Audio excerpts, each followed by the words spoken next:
Hi, everyone. It's Economics Matters, the podcast. I'm delighted to have my two good friends from graduate school, Sebastian Piñera, former president of Chile. President Piñera, delighted to have you. And Domingo Cavallo, former economics minister, I think twice, of Argentina. Minister Cavallo, great to have you. I cannot uh, necessarily stick with the words president and minister because we're too close in age and too close as friends. So it'll probably mostly be Sebastian and Domingo. But we're here today to discuss the economics of South America, Latin America, and also more specifically Argentina and what the new President Milei has in mind to do and whether it's feasible. So I can't think of two better people to discuss the situation, the economic situation in South America than Sebastian and Domingo. And then we'll move to what's happening in Chile, and then we'll also talk about Argentina in more details. So welcome to both of you. Let me just explain that we were all in grad school together. President Piñera and I were met, and I think the first day of class, we became close friends, and we wrote our first paper together, published paper. And Domingo, I've known, he was a class or two below us. So we were the older kids in the class, but we had a great time in grad school, and then we just stayed in touch. Let me just tell you a little bit about what President Piñera did after grad school. Well, one thing, he became rather rich. According to Wikipedia, he's a billionaire. He served as president of Chile in two terms. So one is from 2010 to 2014, and again from 2018 to 2022. He's the son of a Christian Democratic politician and a diplomat. He studied business administration at Pontificia Católica University of Chile, and he studied economics at Harvard University. I'd like to say I taught him everything he knows, but I think it was the other way around.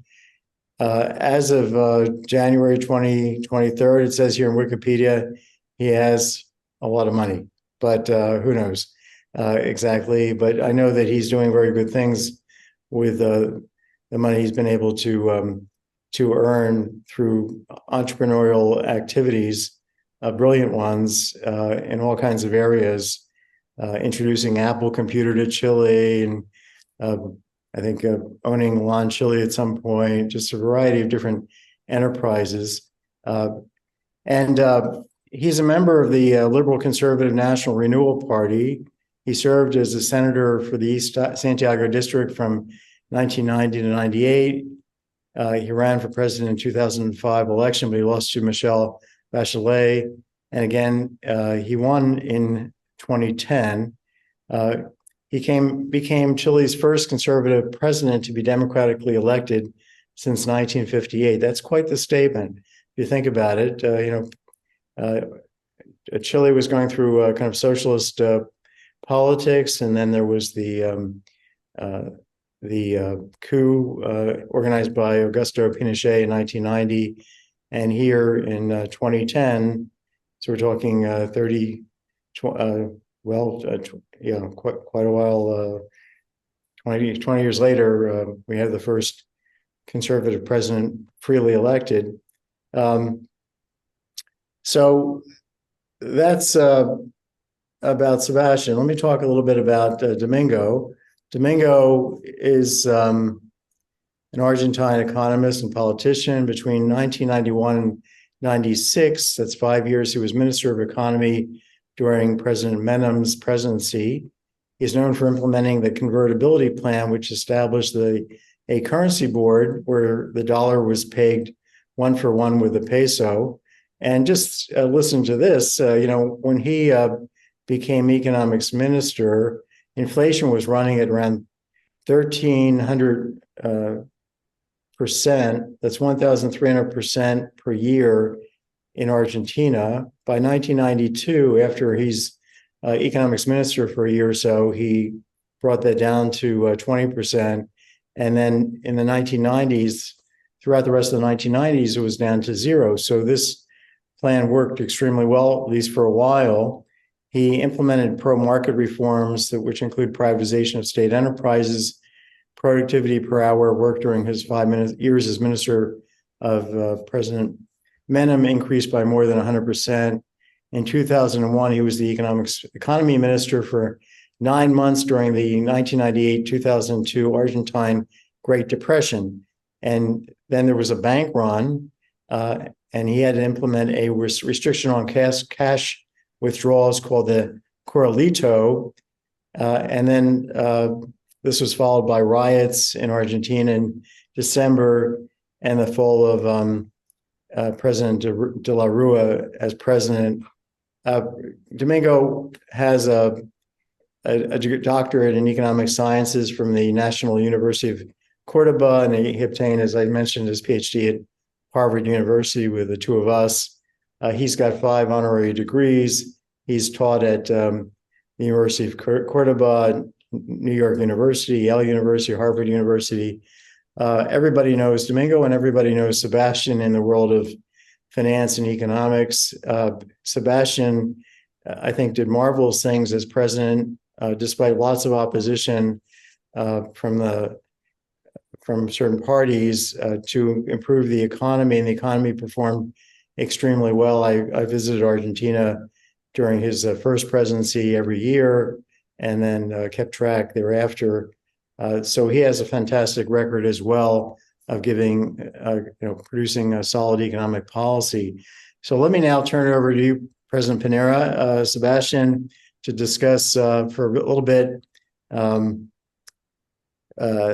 South America's economic scene and outlook, and then we'll get the same reaction from Domingo. And feel free to make any jokes you want, because I expect them to be coming. First of all, Larry, you know us better than us. So you did a very good homework. Look, I think that South America is in bad shape. In the 80s, we knew what was called the lost decade because we didn't grow at all. And during the 80s, we recovered our democracies. Now we are again in a lost decade because in the last 10 years, per capita income in Latin America has been stagnated. And at the same time, we have weakened our democratic systems. We have dictatorships in Cuba, Nicaragua, Venezuela. We have problems with democracy in many other countries. So I think that we are not going through a good time. But South America, Latin America has it all. We have a vast territory. We have abundant natural resources. We didn't have the kind of wars that almost destroyed the world, and particularly Europe during the last century. We don't have the racial conflicts. We don't have an ethnic problem. But we haven't been able to take advantage of all these marvelous things that we could have done.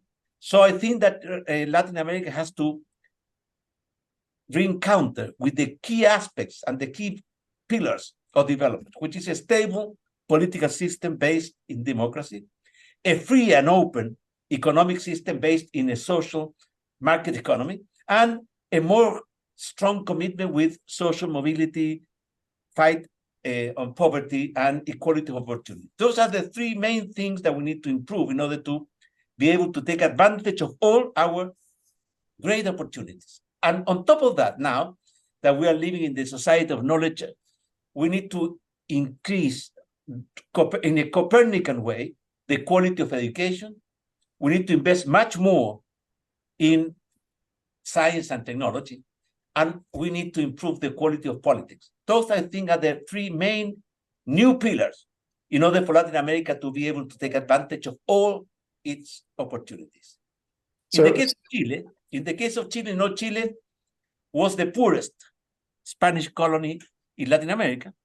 And after we recovered our democracy in 1989, we had 24 years, which were very good years for Chile. We were able to grow systematically and sustainable, about 4, 5, 6, 7% per year. And we went from the middle of the table to lead all the rankings in terms of per capita income or human development.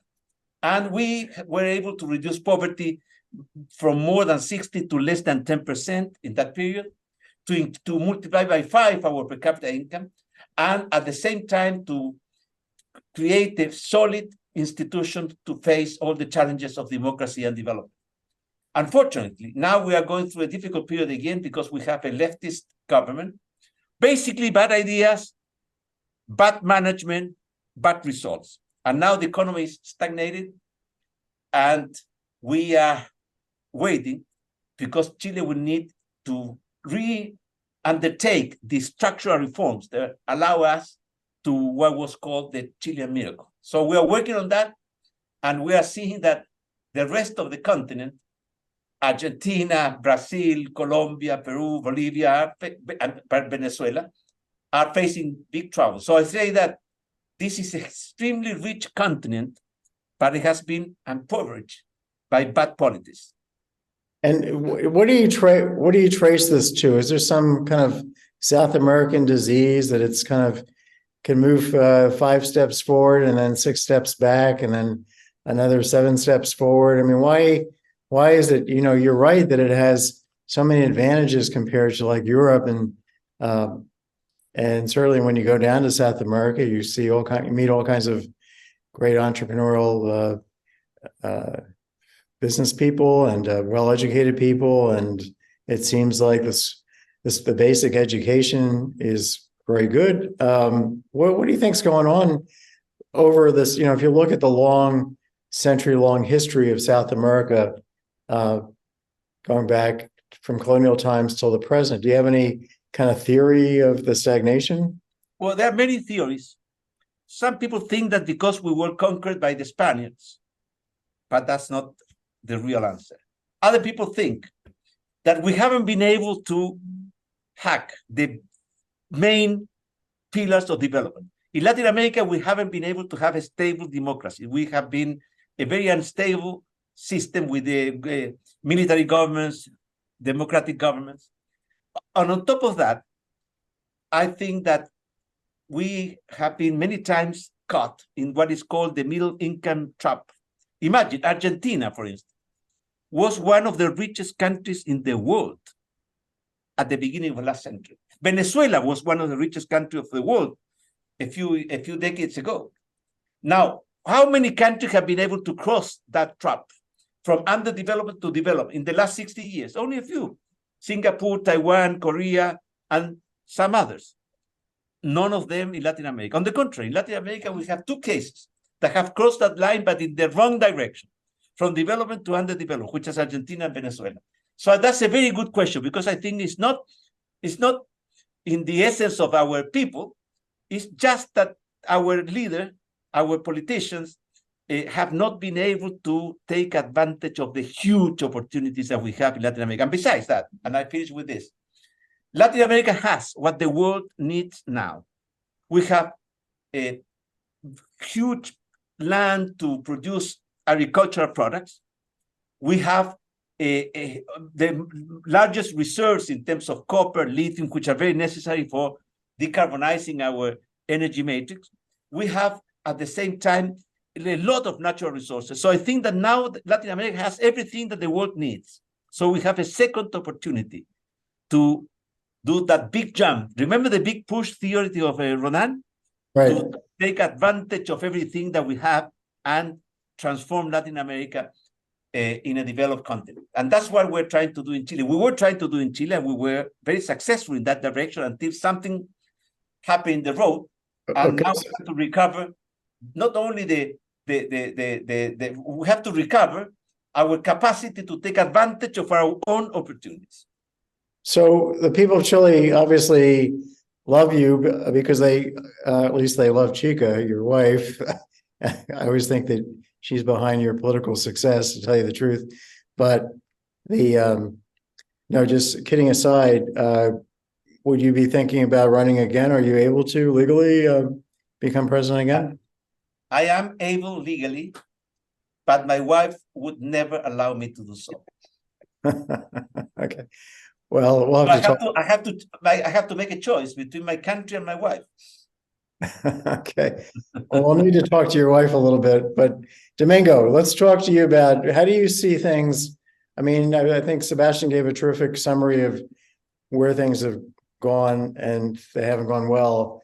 Do you have a different take No, I cannot compete with Sebastian in describing so eloquently what happened and what is happening in Latin America. Let me tell you a story that involves both of us, Sebastian and I. You know, when I left Harvard and came back with my PhD, the first thing I did was to organize a think tank supported by the business community of Cordoba that wanted to compete with Buenos Aires that somehow monopolized the economic thinking at that time. Of course, the businessmen in Buenos Aires were very supportive of import substitution and involvement of the government in activities because they were very close to the governments and they always got special treatment. And the businessmen of the interior of the country, particularly of Cordoba, they said, no, this is not the kind of economic organization that will help us to contribute to the progress of Argentina. So we want to organize a think tank to work for better rules of the game for the economy. So every entrepreneur, every person that has initiatives, and also the workers and everybody can contribute to the progress of the country. And so I organized that think tank. It was called, and is called, because it continues, Fundación Mediterránea. Mediterranean, not from the Mediterranean Sea, but because Cordoba is called the Mediterranean city. And after working almost 10 years, from 77 to 87, in 87, we had recovered democracy in 83. The Peronist Party of Cordoba invited me as a non-partisan candidate to the House of Representatives because the leader of the Peronist Party of Cordoba wanted to renovate the economic thinking of the Peronists. No, of course, my family and my friends and everybody, Cordoba was mainly a city of people that were associated with the radicals. The Radical Party is a sort of middle class, center-left party, let's say like the Socialist Party in Spain, or probably the Radical Party in Chile, no? Although the Radical Party was historically very, very important and strong in Argentina, and particularly in Cordoba, no? So I didn't know if I had to accept or not the invitation, but I went to Italy, was invited in Italy to a meeting of Italian politicians and Latin American politicians. And when I had to speak, I had just written a book, Volver a Crecer, Returning to Growth. And I said that the problem of Latin American countries were that the worst imaginable mixture of socialism and capitalism. Socialism without any plan and capitalism without markets, without competition. So, and I elaborated around that idea. That was the slogan of my book, Volver a Crecer. And there was somebody there, a guy that said, oh, like Domingo Cavallo said, such and such, and he supported everything. And Luigi Spaventa was next to me, and I asked him, who is it? And he said, he's the foreign minister of Italy, but is the shadow foreign minister. He represents the Communist Party And I asked him, oh, the Communist Party, and he agrees completely with what I just said. And he said, you know, I am a member of Congress, invited by the Communist Party of Italy, because they wanted to renovate their economic thinking, so I am helping them. That is why this guy thinks what you have just heard. And this guy was the Giorgio di Napolitano, that then became president of Italy several years after. When I came back to Cordoba, and I commented that a friend of mine from Harvard University had been accepted to be a representative of the Communist Party because he was working in renovating the thinking of the communists in Italy. They said, oh, okay, then you should accept to be a non-partisan member of the Peronist caucus, so you help to renovate the thinking of the Peronists. So I did accept, and I was elected a member of the House. That was 10 years after I had created this think tank. No, I used to go to Chile, and I remember that in 88 or 87, I went to Chile and I met Sebastian and other Chilean friends, as always, and I commented that I was entering politics. And I remember that Sebastian told me, oh, Mingo, one day they applaud you, and the next day they just insult you. So I don't know, politics is a good thing. Of course, they were still under the Pinochet government. So 1 or 2 years after, he was candidate to the Senate and initiated a very successful political career in Chile. And I am very happy, you know, he's really a model for politicians in Latin America. And in the 80s, at that time, Chile was already the model for Latin America. Everybody that wanted to introduce reforms in Latin America were looking at Chile, even though Chile was still with the dictatorship of Pinochet. But, you know, Chile was the only country that had undertaken very early open market policies, opening of the economy, privatizations. And of course, the economy had macroeconomic problems, but it was very clear that the way the Chileans approached the solutions to the macroeconomic policies were constructive and not destructive of the economy. So, of course, as Sebastian said, when they recovered democracy, they had, I think, a very good politicians from the different political parties, and they continued improving the quality of the economic, and of course, with the recovery of democracy, of the political institutions of Chile. I must say that Chile had more stability in terms of political before the Pinochet era, no?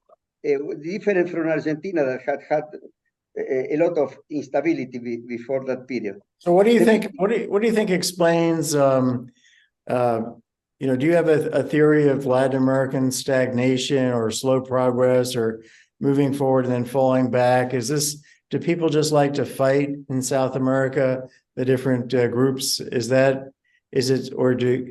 Could they use a Russia on the border of South America to threaten everybody collectively, and then everybody gets their game together and unify? What exactly do you think is the reason why South America is not North America? You know, let me complete my story about Argentina in comparison with Chile, which I think is very instructive. The problem of Argentina is that politicians in Argentina are lower quality compared with politicians in Chile. For example, the degree of corruption of politicians is much higher in Argentina than in Chile. Secondly, in Argentina, the business community, not that of Cordoba, but the one that is very close to governments in general, likes to solve their problems by inflating away their debts. And so there is a sort of trend towards defaulting on private and public debts, no? Because politicians also, when they get in debt at the different levels, national or provincial, finally they are looking for solutions which are mainly defaulting the debt and not paying the debt. That is why in Argentina there had been a permanent trend towards inflation, because inflation and devaluation and of course defaults, formal defaults for foreign debt, and inflation and devaluation for the debt in domestic currency or in foreign currency, but that is transformed previously into domestic currency by legislative decision, is the mechanism to solve the debt problem, both of the public and the private sector. As a consequence of that, we had permanently higher and higher inflation, except the 10 years of the convertibility. And of course, we have exhausted a domestic credit, foreign credit. So Argentina doesn't have credit, and it can't issue debt in the international market. It cannot issue debt in the domestic markets, and fiscal deficits, which are always very high, and because government spending has been increasing permanently, is financed by printing money. And of course, the consequence of all that is inflation, which is the problem that Argentina permanently had. And when the economy suffers inflation, the organization of the economy deteriorates simply because for example, corruption is very much easier in a context of high inflation. That expending irresponsibly is easier in the money, inflation, sure. And all that. So Domingo, that is our problem. That is why I am now optimistic. I'll tell you around this. We're gonna get but Larry, look. As I said before, Latin America is a blessed continent because we have everything we need. We cannot blame the Spaniards. You were conquered by the British, we were conquered by the Spaniards. We cannot blame the Catholic religion. We cannot blame God. We have to blame ourselves because basically we haven't been smart enough to realize that in order to progress, you need to work. The only place where the word progress, exit, success is before the word work in Spanish is in the dictionary. And therefore, I think that we have to realize that it's our own fault. We haven't been able to create stable political system based on democracy. We haven't been able to have free, open, competitive, integrated economies. We haven't been able to have a social cohesion, and we have to change that. But as I was telling you before, what is happening in Latin America is now that we are going left. We are in a left tendency in terms of governments. Look what is happening in Brazil, what is happening in Colombia, what is happening in many other countries. And I hope that will change, because at the end of the day, the leftist parties are very good to spend money, but not to produce money. And the rightist party are very good to put the economy back in trail, but not to gain political support. And that's another thing that we have to change. I think that now that our ideas freedom ideas. The idea of a free, a real democracy with separation of powers, with freedom of press, a real free economy, open, competitive. Those ideas are becoming very popular in Latin America now. So I hope that we are going back in the right track in order to be able at last to transform a very rich continent. So since we're on the kind of conversation on this subject, you had a lot of political opposition, I believe, I understand, from the left during your 2 terms as president. Where do you think that was coming from? I mean, does the left might say, well, the progress that the right can produce is going to be just for the rich and not for the poor. But when you say that growth in Chile reduced poverty rates from like 60% down to 10%, that's not the case. Do people just not recognize the facts? Do they care about the facts? Why did you have so much opposition from the left during your time in government? Well, look, in Chile at least, the left thinks that they're the only one who have the right to govern the country. And therefore they don't respect, or some of them don't respect the basic rule of democracy, which is the people decides who is going to govern the country. So that's something that they will have to learn, because they were used to control the country until we won the election after 50 years, and they couldn't resist it. But they said something which is very important. I think that in Latin America we have two main enemies. One is populism, this idea to promise heaven, promising things that you know that you will not be able to fulfill. And the second problem is corruption, as Domingo was saying. In Chile, we were very strongly fighting those two evils, corruption and populism. But corruption and populism is penetrating Latin America again. And I think that that's something that we will have to get rid of. And for that, you need very tough measures. In Argentina, for example, Argentina, as I was telling you, is a hugely rich country and a terribly impoverished country. And I think that in Argentina, Domingo, I hope you agree with me. With Milei, things will get worse before they get better. Because the kind of problem that you have in Argentina, the fiscal deficit, corruption, inflation, they tend to spend more than what they produce. And that's something that is very difficult to sustain. About only Argentina has had how many defaults in their lives? 8, 9, 10? Yes. They have defaulted. There's external many times. Many times. And still, people keep lending money to Argentina. So let's not now. Nobody now. No. As Lincoln said, you can fool one person for the whole life, a lot of people for many times, and you cannot fool everybody all the time. So President Piñera, before we move to Minister Cavallo to talk about Malaise, the new President Milei's proposed dollarization of the Argentine peso, let me first of all suggest to both of you my reaction to that, which is that I think it's a very good idea, but I think that one thing that needs to be done is the banks have to be reformed ahead of time so that they are not subject to bank runs.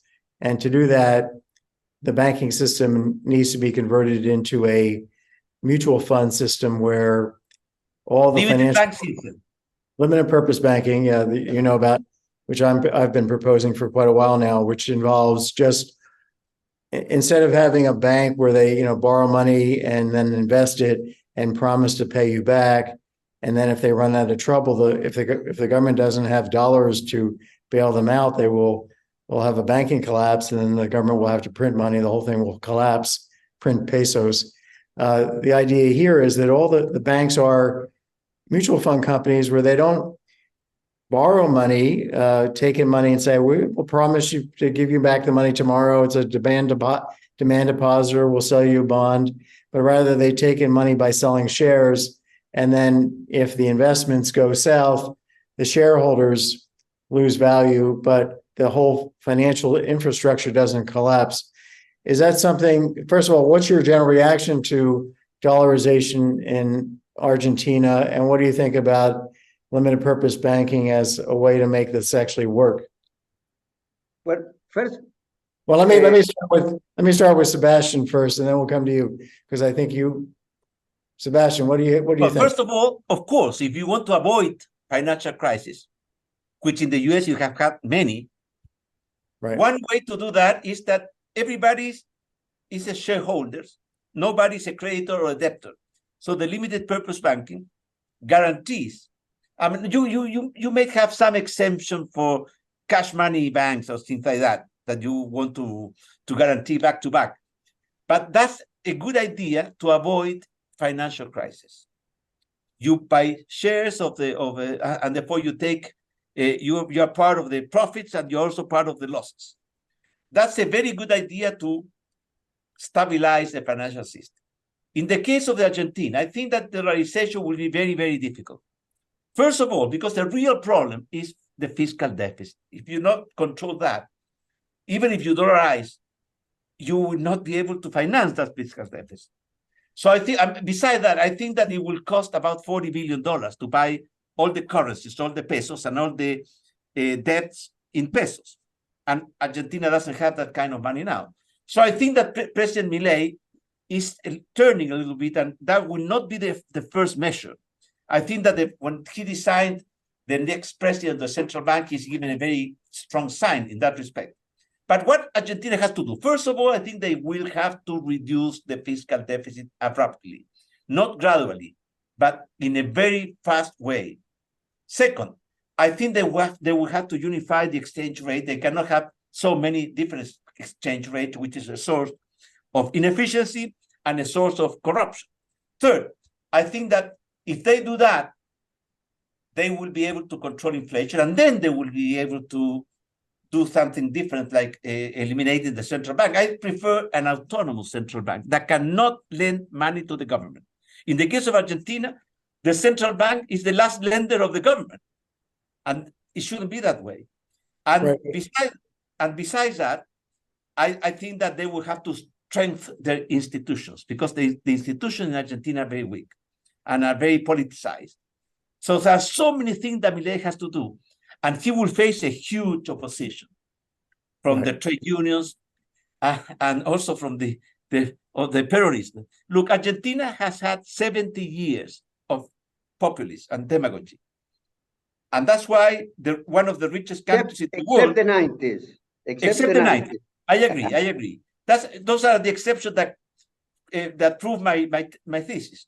And I think that that's why Argentina, which was the richest country in the world, today is number 132 out of 200 countries in terms of per capita income.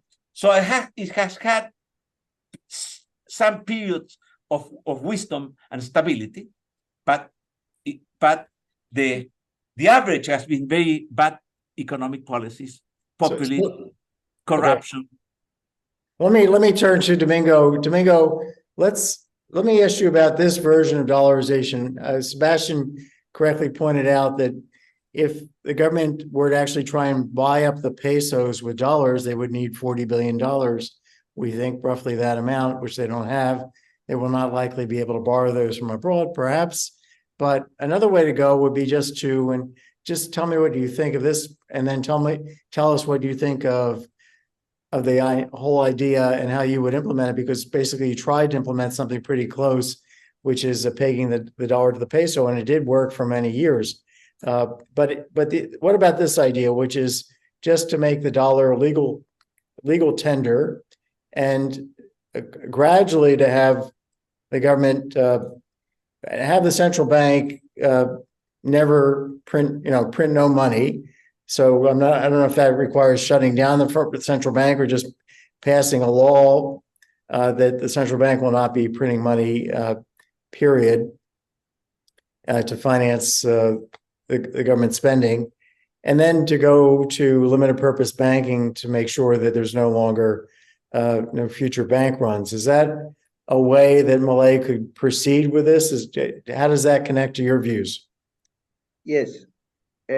Actually, that is what will happen. There will be a trend towards this kind of solution that you are describing.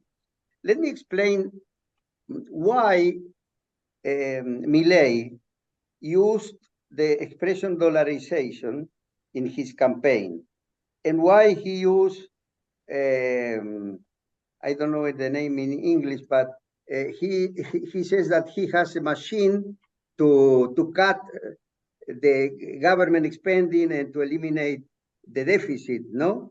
And he blamed the casta politica. It was a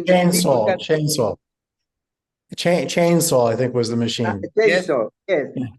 You know, he was very able to transmit his idea to the people using arguments that normally very rational and very Cartesian people say, no, he's mad, he's crazy. But actually, that way, he was able to convince many people to the extent that he is now the elected president of Argentina. And he says, I am a libertarian. And he predicates freedom on everything. Also, he gives extreme examples to illustrate his commitment to economic freedom or individual freedom, no? Libertarian style. Why he used dollarization and the expression dollarization? Because he wanted to tell the people, look, I am the candidate to the presidency that can reproduce what Menem and Cavallo did in the 90s. And he said that specifically. And his interpretation is that convertibility failed because it kept the peso as an alternative, and then the politicians came and transformed every obligation in pesos into dollars. So if we just eliminate the peso and use the dollar as our currency, we will eliminate inflation. And they say this is what Ecuador did, and that is what we will do. I remember that I very early explained to him that it was not so simple, and there was a problem with the banking system and the risks of financial crisis like the one that we had in 91, and then he learned from the people that teaches at USEMA that always spoke of the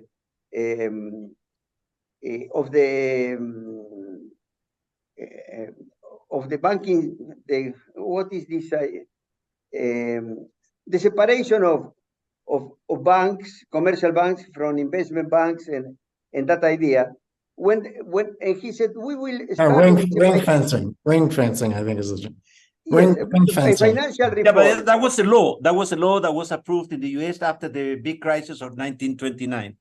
Yes, but he referred to that separated commercial banks from investment. Glass-Steagall, I think, right? Glass-Steagall Act. Glass-Steagall, yes, but no. Prior to that, what was the idea in Chicago, in the School of Chicago? That was called narrow banking. So narrow banking, yes, but limited. By the way, limited. Just to be clear, limited purpose banking. Because Sebastian, you were raising this. Would have, if I wanted to have a checking account, I would just put my money, my cash, with a mutual fund called a cash mutual fund that would just hold the cash. They would charge me a fee for keeping the cash. They would keep the cash on reserve with the central bank. And they will not risk that cash. That's exactly what Irving Fisher and Frank Knight were pushing under narrow banking. So narrow banking is a component of limited purpose banking. It's straightforward. So nothing's at risk. Nothing. You cannot have any financial intermediary be leveraged. He started to speak of narrow banking before entering into dollarization. So it was two stages. First, to reform the financial system, and then, of course, at the same time, he mentioned the elimination of fiscal deficit and all that. And for that, by the way, he will need a chainsaw, because you have to look. Here I have a calculation of the fiscal deficit in Argentina, 5% in the central government, and at least 10% in quasi-fiscal deficits, central bank and other. 15% of GNP. That is not sustainable. And what Milei is proposing is to cut down that deficit by eliminating public works, which is funded by the state, privatizing many companies, and that won't be easy, ending with the subsidies, particularly transportation and energy, finishing with the transfer from the central government to the provincial governments, and many other measures. Those measures will have to be taken. And for that, and we have known that in Chile, you will need to have a chainsaw, because otherwise you won't be able to do it. And I hope that Milei will realize that he has to do most things in the early stages of his government, and not to reproduce a gradual approach like the one used by President Macri, which at the end didn't work. Look, he knows that very well. And when he says, I'll do what Menem and Cavallo did in the 90s, he's particularly saying this. We, in the 90s, reduced government spending by almost 10% of GDP, and we completely eliminated the fiscal deficit. We privatized all the companies that were the source of the fiscal deficit of Argentina. So he knows very, very well that. Of course, right now, it is difficult to implement exactly those measures. First of all, because now most of the companies were privatized and continue to be privatized, but as the government frozen the prices, the tariff, to keep those companies running, the government had to pay subsidies, subsidize them. But in addition to that, the government increased, for example, the social security spending, because incorporated 3 million or 4 million people that had never... How many people, Domingo, how many people are working in Argentina, and how many people are living because of public subsidies? Working formally are in the private sector are 7 million people. In the public sector, provinces and the federal government, 5 million people. So you have, and how many people retired? No, retired right now are 7 million people. And when I was in the ministry, and when we normalized the social security system, that costed more or less 6% of GDP, and we were complying with all the obligations, because prior the retirees had gone to justice and got decisions by the judges in their favor, and we had to normalize that situation. There were 3.5 million retirees. The Kirchner incorporated 2 or 3 million. 3 more million, or 3.5 million. So in total now 7 billion. So if they were had to be paid according to the law, so there is no mechanism for the retirees to go to court and to request the difference. Now, instead of 6% of GDP, you would need 11% of GDP. So it's a very difficult situation. Fortunately, on this respect, Milei has just appointed the best possible person to manage the social security system, which is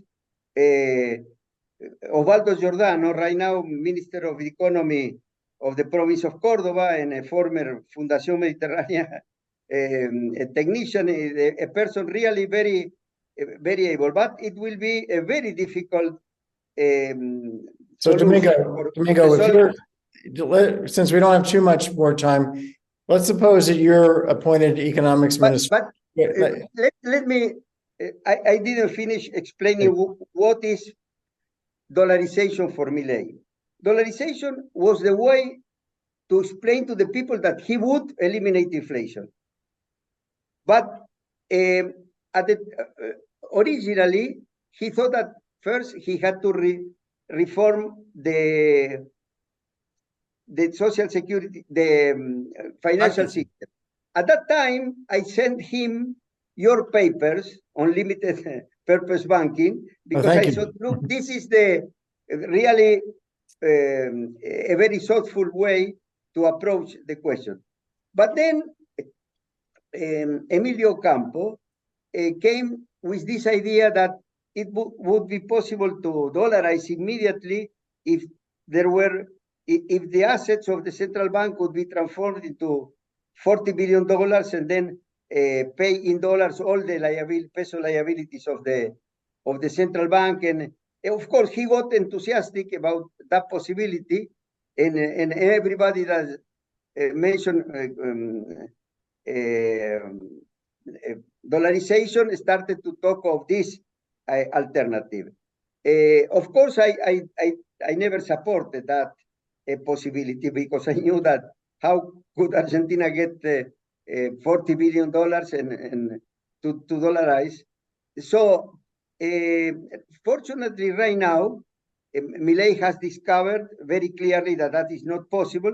So he's now thinking exactly in the line that you suggested, to transform the dollar into a legal currency that could be used, to keep the peso, and to work for a unification and liberalization of the exchange market, in order to transform it into a unique and free exchange market. And then only at that very moment, he will be able to think of an stabilization plan, which in the extreme could be dollarization, but it could perfectly be a sort of dual currency system, and it could also allow implementing a sort of inflation targeting with floating exchange rate, exactly like the Peruvians manage this system. Now, Milei and his people have clearly this situation. At the same, but they know that, for example, to have a non-traumatic convergence of the commercial exchange rate to the financial exchange rate, or the financial exchange rate to the commercial exchange rate in a dual market, they should work in implementing a reduction of government spending, an elimination of the deficit, a realignment of relative prices, which are completely out. And that is a very, very difficult enterprise, but they have to do it. And in my view, they have to do it on the spot, not gradually. And it will take at least the whole year of 2024. And eventually, by the end of 2024, they may eliminate all the restrictions for exchange transaction and to have a unified and liberalized exchange market. It will it will be difficult, because there will be resistance. But you know, Pope Francis, that reconciled with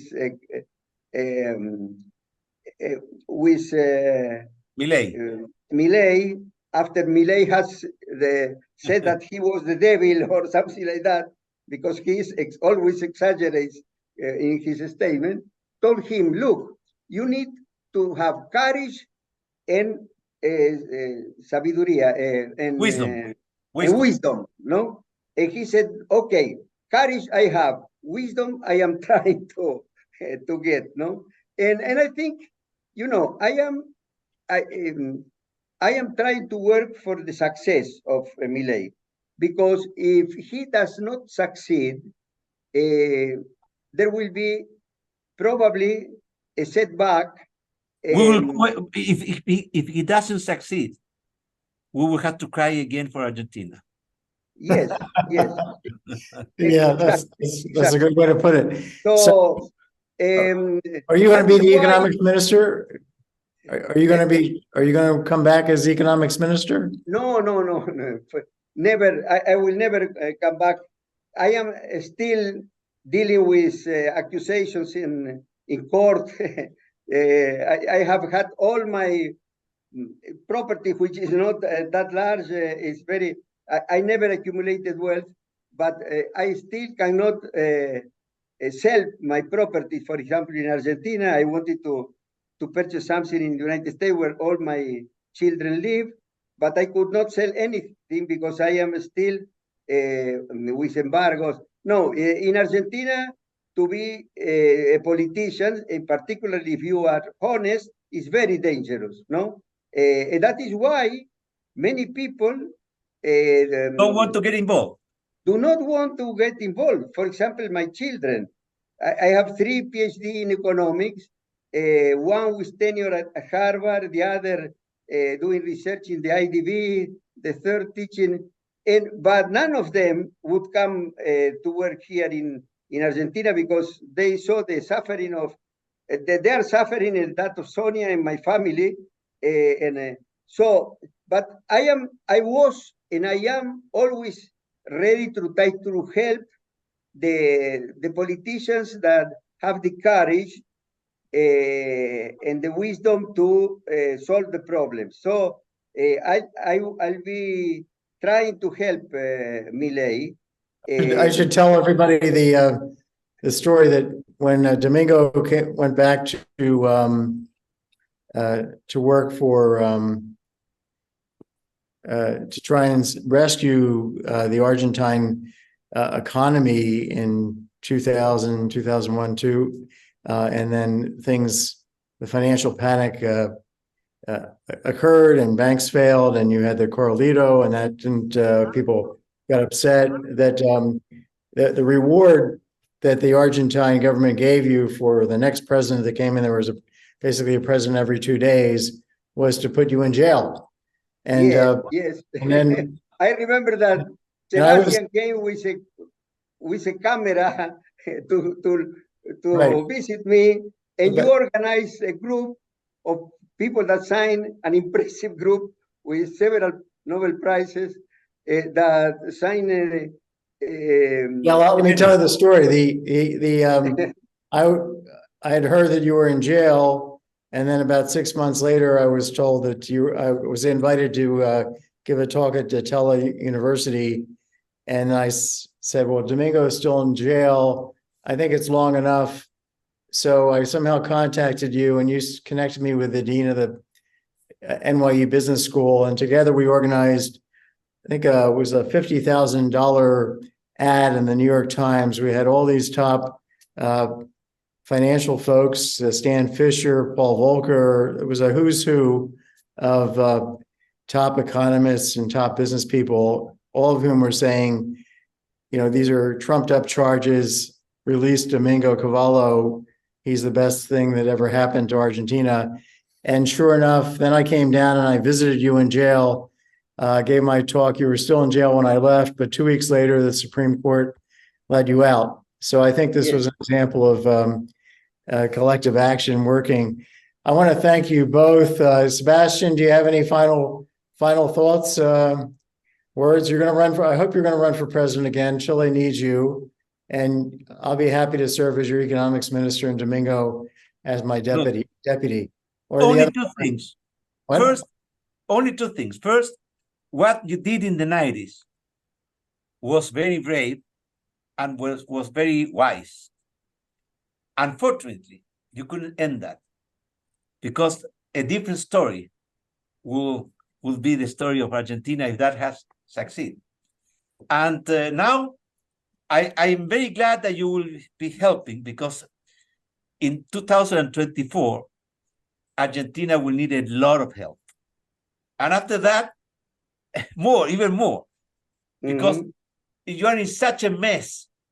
But when I see the opportunities of Argentina, the kind of wealth that you have in oil and gas, in minerals, in agriculture, is fantastic. So it's difficult, but it's possible. And I hope that you will succeed, because that will be very good for the Argentinians and also for all the other Latin American countries. And the second thing I would like to tell you is that I think that right now we are in a turning point in Latin America, because we are realizing that all the populists have failed. We were in the 20th century, they were telling us about the traditional socialism, which collapsed in 1989 with the Wall of Berlin. And then they were talking about the 21st century socialism. And what we have there? Venezuela, Cuba, Nicaragua, another huge failure. So at the end, in this world, there are no leftist idea and rightist idea. There are good and bad ideas. And I see that socialist, populism, extreme statism are bad ideas that have never given good results in any place in the world. On the contrary, freedom, liberty, sound policies is the only way for Latin America to defeat poverty and become what we should be now, which is a developed country. So I hope that all the good ideas, the real democracy, but real democracy, not popular democracy like in Cuba, where you really have freedom of speech, you have freedom of press, you have a separation of powers, you have alternation in power, open, free economies. We have to unleash the force of freedom, in order to take advantage of all the potentials of our people. And I hope, and I'm very optimistic, that Latin America has already experienced the failure of populism and socialism and corruption, and we will see the light and finally do what we have to do. And I hope that Milei will succeed in Argentina, because that will be a very good example for many, many other countries in the region. So, Larry, thank you very much for your invitation. Thank you, Domingo. It's been a great fun to reconnect. Thank you both of my old buddies. Thank you both of you for giving me this opportunity to advocate for to be optimist on Argentina. Of course, with hard work and hopefully with and a lot of luck, and wisdom, and luck. Okay, say hello to Sonia, to Chica, to all the family members. Okay. Best to you both. And I'm now going to hit the stop button here. Okay. Thank you very, very much. Bye-bye. Bye-bye.